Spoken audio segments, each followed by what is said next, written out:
Beritakanlah firman, siap sedialah baik atau tidak baik waktunya. Shalom, kita bersyukur bisa berjumpa lagi dalam Renungan Harian edisi 5 Maret di hari ini. Mari kita mengawalinya dengan berdoa.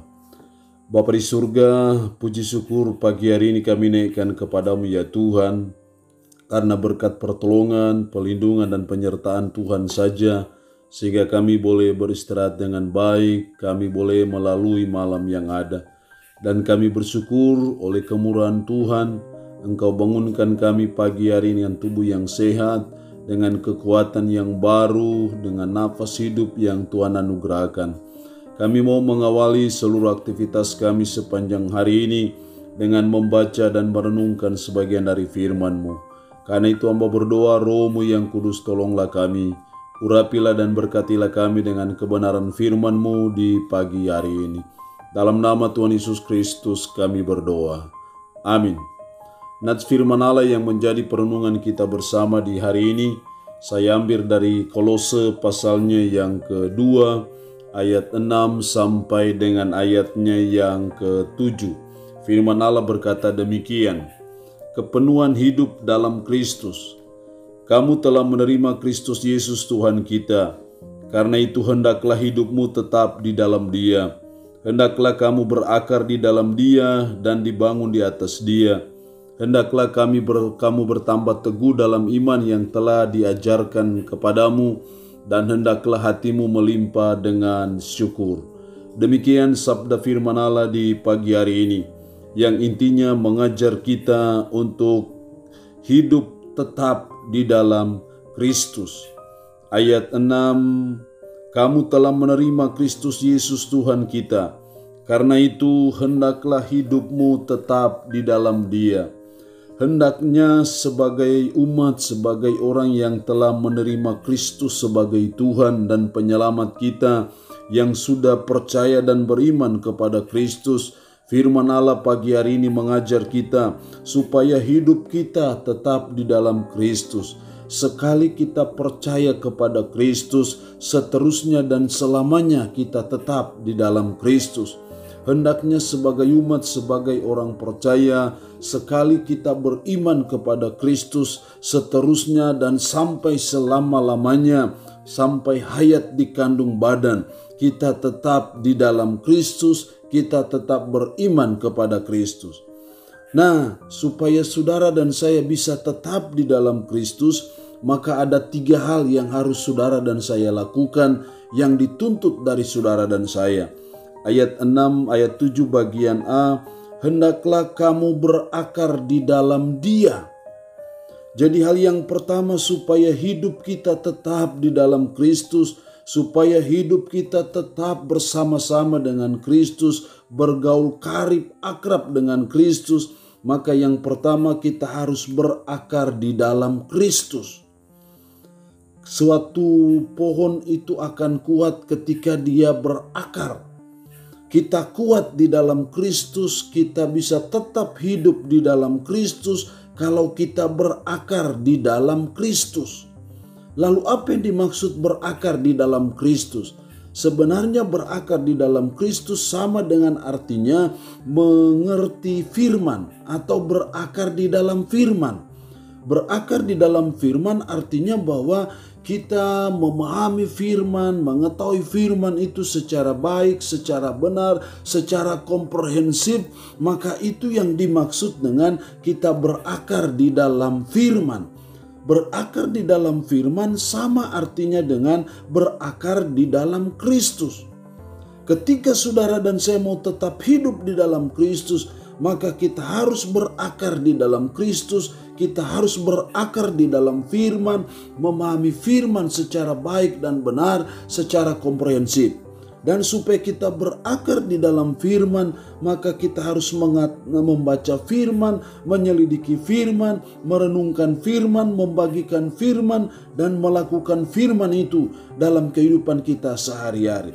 Itu hal yang pertama yang dituntut dari kita supaya kita hidup tetap di dalam Kristus. Yang kedua, setelah kita berakar, ayat 7 bagian B, dan dibangun di atas Dia, dibangun di atas Kristus.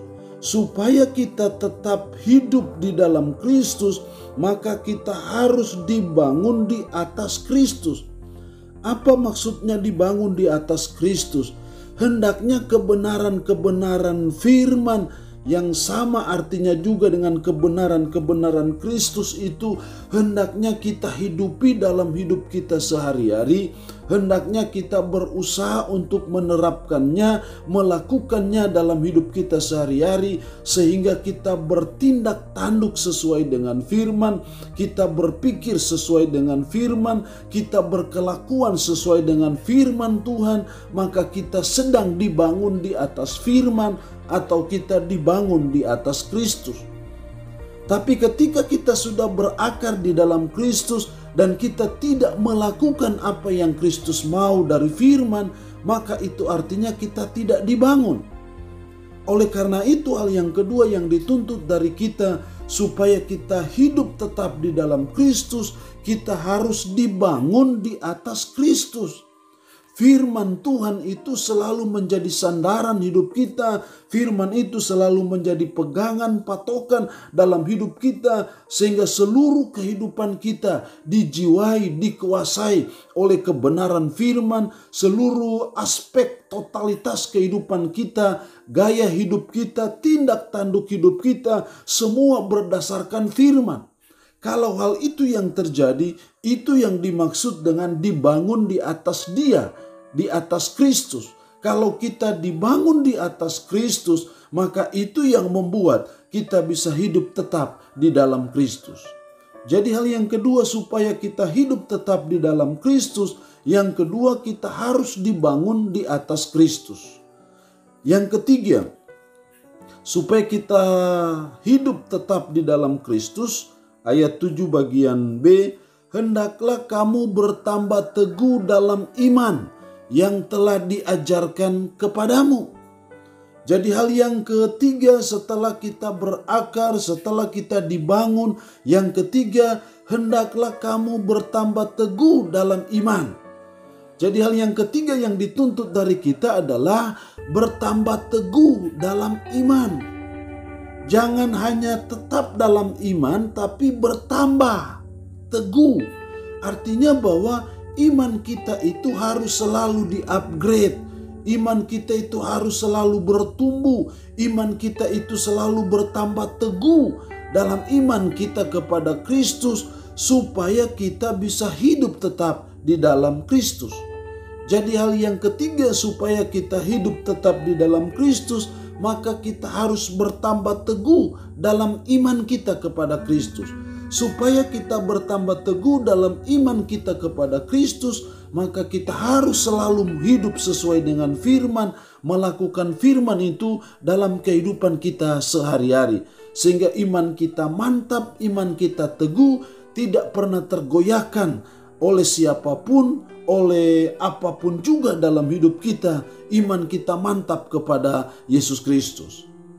Kalau kita sudah berakar di dalam Kristus, sudah dibangun di atas Kristus, bertambah teguh dalam iman kepada Kristus, maka akibatnya atau ibarat pohon buahnya adalah hendaklah hatimu melimpah dengan syukur. Itu adalah buah dari suatu kehidupan yang tetap di dalam Kristus, yang berakar di dalam Kristus, yang dibangun di atas Kristus, dan sudah tambah teguh dalam iman, maka akibatnya kita menghasilkan buah dalam hidup kita, dan buah itu bernama hati yang melimpah dengan syukur. Memiliki hati yang melimpah dengan syukur itu tidak terjadi serta-merta, tetapi itu adalah suatu proses dari kita berakar di dalam Kristus, kita dibangun di atas Kristus, kita bertambah teguh dalam iman, maka akibatnya hasil akhirnya adalah kita menghasilkan buah dalam wujud hati kita melimpah dengan syukur kepada Tuhan. Ketika hati kita sudah melimpah dengan syukur kepada Tuhan, maka itulah ciri kehidupan Kristen yang dewasa secara rohani. Itu ciri kehidupan Kristen yang sudah matang di mata Tuhan, dan saya percaya Tuhan mau kita bisa sampai ke situ. Allah yang empunya firman ini memberkati kita dengan firman-Nya di pagi hari ini. Amin. Mari kita berdoa. Bapa di surga, kami bersyukur dengan kebenaran firman-Mu di pagi hari ini. Tuhan, tolonglah kami supaya hidup kami tetap di dalam Kristus. Supaya kami hidup tetap di dalam Kristus. Ajarlah kami supaya kami berakar di dalam Kristus. Kami bertambah teguh di dalam Kristus. Dan kami bertambah teguh dalam iman kami kepada Yesus Kristus. Dan akibatnya, klimaksnya, hidup kami menghasilkan buah dalam bentuk hati yang melimpah dengan syukur. Roh-Mu yang kudus, tolonglah kami. Mampukan kami untuk kami boleh hidup sesuai dan berdasarkan firman-Mu di pagi hari ini. Hamba mohon berkat-Mu bagi umat-Mu yang boleh mendengarkan kebenaran firman-Mu di pagi hari ini. Berkat kekuatan, kesehatan, umur panjang Tuhan berikan. Usaha pekerjaan dibuat Tuhan berhasil, sukses untuk kemuliaan nama-Mu saja. Umat-Mu yang dalam keadaan sakit, tambah berdoa dalam nama Yesus. Tuhan tolong, Tuhan jamah, Tuhan berikan kesembuhan kepada mereka. Seluruh hidup kami sepanjang hari ini, kami pasrahkan dalam tangan-Mu. Terpujilah nama-Mu Tuhan. Dalam nama Tuhan Yesus Kristus kami berdoa. Amin. Shalom, sampai berjumpa lagi dalam renungan harian edisi berikutnya.